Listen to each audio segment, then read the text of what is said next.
let's just go with a blank canvas. Let's assume that the listeners and viewers don't really have an understanding. We can talk about what cartels are, even though I think probably most people have heard the term and maybe have some association with it.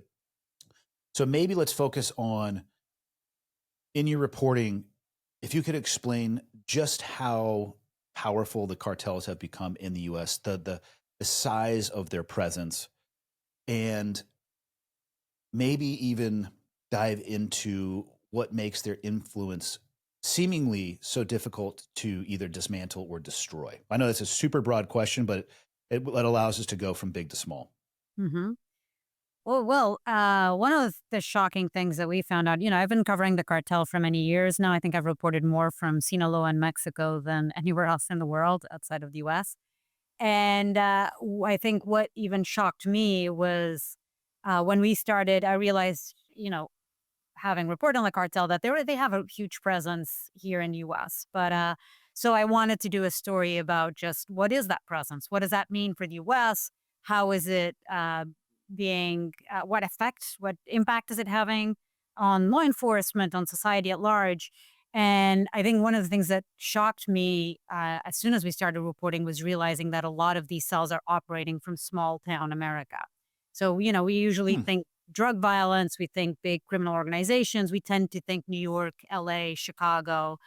But through our reporting, what we found out is when we started wanting to meet with these cartel operators here in the US, that a lot of them were operating again in really small town American, even as far as Alaskan, like small towns in Alaska. And one of the scenes we filmed was with the Georgia Bureau of Investigations.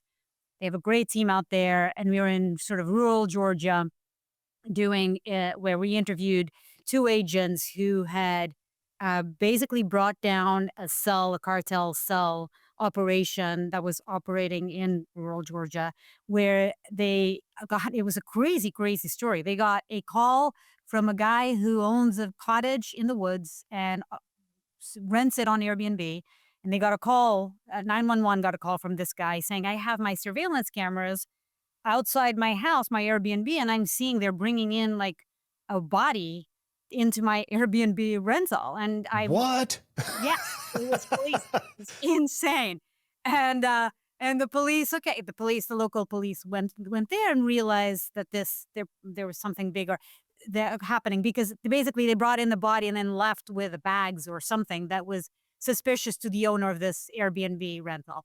And the police was called, and then eventually the FBI was called, or the GBI, the Georgia Bureau of Investigations, were called. And what they found was that there was this woman who the leader of this cartel cell in Georgia, uh, she was a drug distributor for them, and that the leader believed that she was skimming money from him.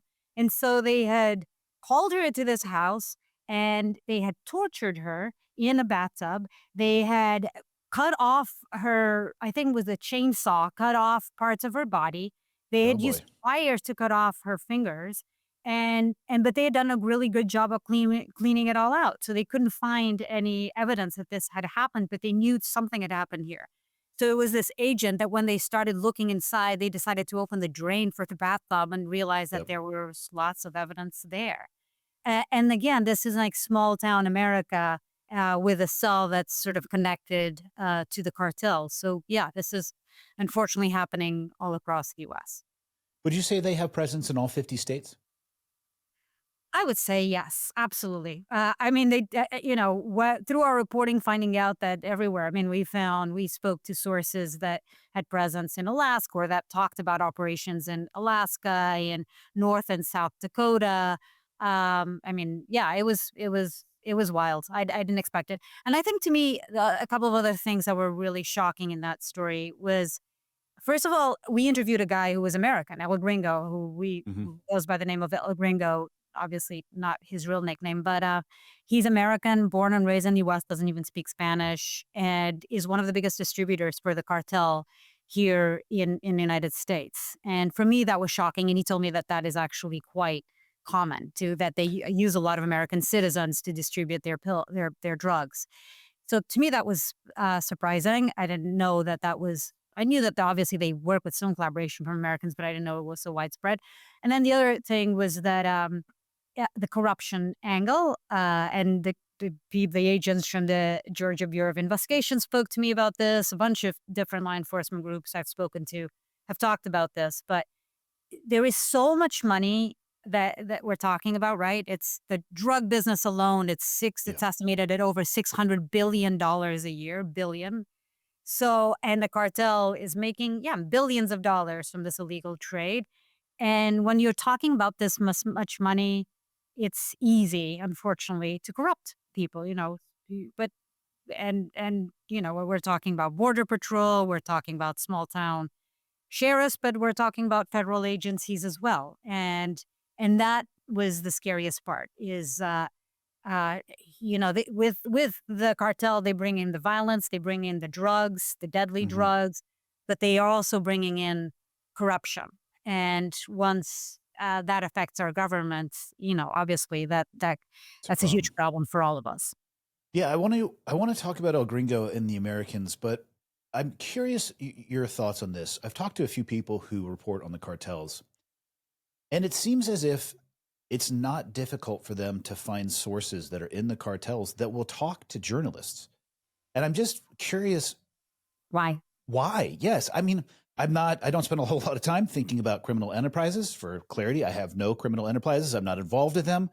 But if I was, I think one of the first things that I would not do is talk to a reporter. I'm fascinated why they're so willing to talk to the press. I don't think they talk to all reporters. I think you have to know the right people. I have been reporting on the cartel for many years, so I think there's a trust there. I also Hmm. I work with one of the best journalists in Mexico that has a lot of connections and sources in the cartel. It's the same person I've worked with for decades now, and there's a lot of trust both ways. I know that I call him and I say, "Hey, Miguel, we're looking." His name is Miguel Angel Vega, he's an amazing journalist.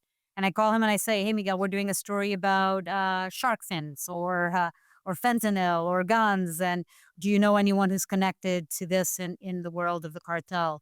And it's either a yes or a no. And then once if it's a yes and he's found some people that are willing to talk, first there's a meeting, right? They want to meet us face to face without the cameras. They want to make sure that I am in fact a journalist, that I'm Hmm. not, a DA agent, for example. And there's that.